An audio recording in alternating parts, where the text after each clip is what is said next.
4 regulārā čempionāta mājas spēļu maratons ir tieši pusē. Dinamo Rīga ir izcīnījusi 2 ļoti svarīgas uzvaras pret Minskas Dinamo un Čehovas Viķez, papildinot savu punktu kontu par 6 punktiem. Ļoti ceram, ka tādā pat garā mūsējiem izdosies turpināt. Ja Minskas Dinamo bija pretinieks, kuru mūsējo uzvara izslēdza no iespējas cīnīties par iekļūšanu play-off zonā, savukārt Viķez jau šo iespēju bija zaudējuši vairākas spēļu kārtas iepriekš, tad gan šī vakara, gan svētdienas pretinieki ir vistiešākie konkurenti rīdziniekiem cīņā par kāroto ceļazīmi uz izslēgšanas turnīru.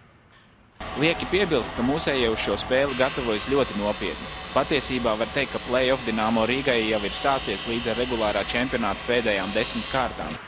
Mūsējiem rīta treniņā uz ledus iesildās pilnas spēlētāju maiņas. Kopā ar savējiem atkal ierindā ir gan Girts Ankipāns, gan Lauris Dārziņš. Cerams, ka puišiem ar veselību būs viss kārtībā un viņi būs gatavi iziet uz spēli.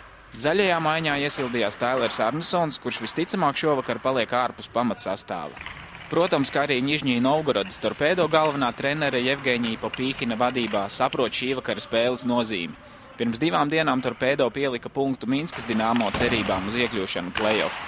Tajā spēlē pie kārtējā vārtu guvuma tika Torpedo līderis Pāvels Brendls. Starp citu, tieši viņš ir sekotājs mūsu Marcelam Hosam cīņā par labāko līgas vārtu guvēju. Brendla kontā šobrīd ir 25 gūti vārti, Hosam 32.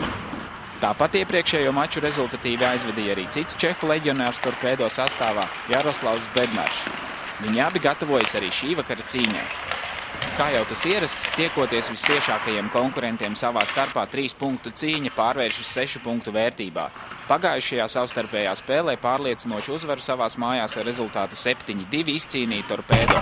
Šovakar uzvarēs tas, kurš patiešām pierādīs, ka vēlas tikt pie vērtīgajiem punktiem. Arī bez veiksmes šādās spēlēs neiztikt. Tāpēc novēlam, lai mūsējiem ir gan vēlēšanās, gan arī šī vakara ledus ir veiksmīgs.